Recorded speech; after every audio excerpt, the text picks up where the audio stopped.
Warning, this video contains subject matter that may be disturbing to some viewers. So let's get the housekeeping out of the way. This video is for educational and entertainment purposes only. All of the information gathered is from news sources or an internet search, and any opinions expressed by me is just that, my opinion. With that being said, let's jump into it. New revelations about the shooting at Robb Elementary School in Uvalde, Texas. 21 people died in Uvalde, Texas this week in the shooting at Robb Elementary. Excruciating time. You lost your 10-year-old granddaughter, Alethea. On Tuesday, May 24th at 11:28, suspect just west of here wrecks his vehicle, pickup truck that he took from his grandmother. He had just shot his grandmother in the face. I want to thank you all for joining me on this very special episode of True Crime AB.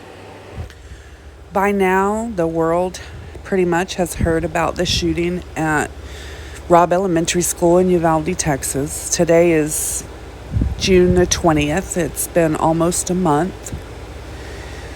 May 24th at about 11:30 a.m., Salvador Ramos, after shooting his grandmother in the face, stole her pickup truck, wrecked it near Robb Elementary School, made his way inside of the school, where for about 90 minutes, he killed 19 students and 2 teachers.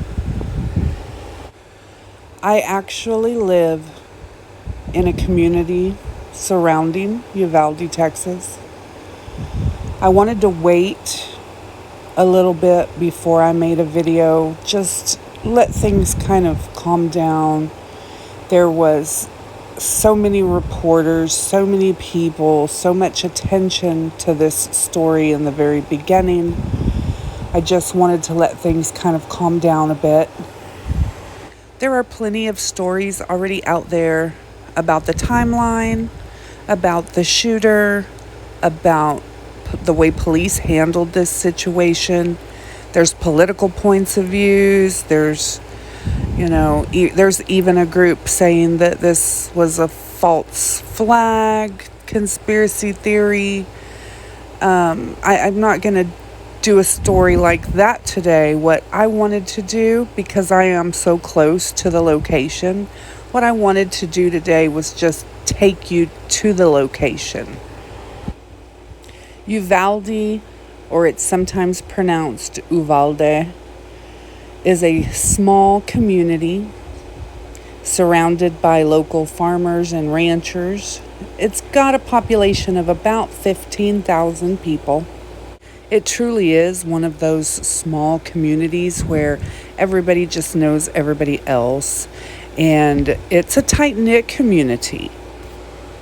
It's in rural southwest Texas. It's surrounded by a whole bunch of other smaller communities, like Concan, Texas, Lakey, Texas, Campwood, Sabinal. It houses the closest Walmart, H-E-B, Tractor Supply, that sort of thing. So people from the other surrounding communities often go there for their shopping, eat out at the local restaurants, that sort of thing. Uvalde is located about 80 miles west of San Antonio. It's in between San Antonio and Del Rio, which is on the border of Mexico. Some of the notable people from Uvalde would include John Nance Garner, who was the vice president to Franklin D. Roosevelt. Actor Matthew McConaughey was born and raised here. Actress Dell Evans. NFL star Van McElroy is from the area. Former Texas Governor Dolph Briscoe. And it was also home to Willis, Jess, and Doc Newton, also known as the infamous Newton Gang. So now that I've given you a little information, history, and background on Uvalde, I want to continue with my goal in this video, which is to take you to the location. I guess you could say it all began here at the home of Salvador Ramos, where he first shot his grandmother in the face before he traveled on to the elementary school. I didn't take actual video footage outside of his home. I didn't want to disturb his family, his neighbors, who have been through enough at this point. So after he shot his grandmother there at their home, he took her truck and wrecked it in a ravine right next to Robb Elementary School. From there, he made his way into the elementary school, where he ultimately killed 19 children and 2 teachers. I just wanted to come down and pay my respects. I tried to a couple of weeks ago, but it was just still a media frenzy at that point. Today, they only had about 3 DPS officers guarding the area. As I walk up, you can see where some of the local children had written in chalk on the sidewalk prayers for their fellow students and community. It is a massive memorial at this point. You can see that there are just tons of flowers, cards, trinkets like stuffed animals. They have pictures of all of the victims with small memorials for each one. It's just so sad and surreal to be here where this occurred. There's actually no words to describe it. I've been by this school many times over the years, and of course I never would have imagined that something like this would have occurred here. It's just absolutely heartbreaking. There really are no words to describe the somber feeling here. It was very unfortunate for this community. In the wake of this tragedy, there was just so much controversy surrounding everything, from law enforcement's response to where did the perpetrator get the gun, to people even saying that this was a false flag conspiracy, that these were all just paid actors and none of this happened. It's just unbelievable. I think that the community is doing a good job at standing together and standing strong. Last week, they held the last of the funerals for the victims, I believe. It's just going to be a really long recovery for this community. As you can see, there are just mounds of flowers, and a lot of them are wilted and dying at this point. The Texas heat has been just awful here, in the triple digits for a couple of weeks now. So the air has just been dry and hot. You can see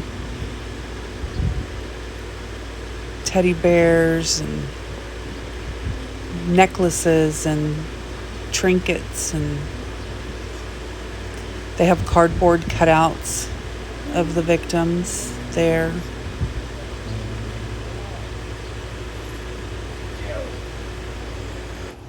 In the midst of all the bad things, there have been positives. The community here has just received an amazing outpouring of love from all over the world, really. People have donated their time, money, food to help the victims' families.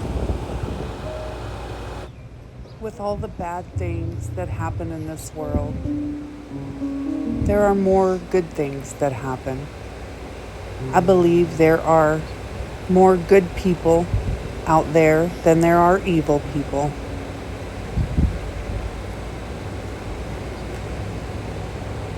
I do believe that the Uvalde School District is planning on tearing the school down. They have said that they cannot imagine ever sending the surviving victims back into this school, nor could they ever see themselves sending any child or teacher back into this school. At this point, I don't think it's been decided whether they will reconstruct a new school here or perhaps make it a memorial park, as I've heard some other people talk about. As this video comes to a close, I would invite you all to join me in remembering the victims, the children, the teachers who died here on May 24th, 2022.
As always, thank you for joining us.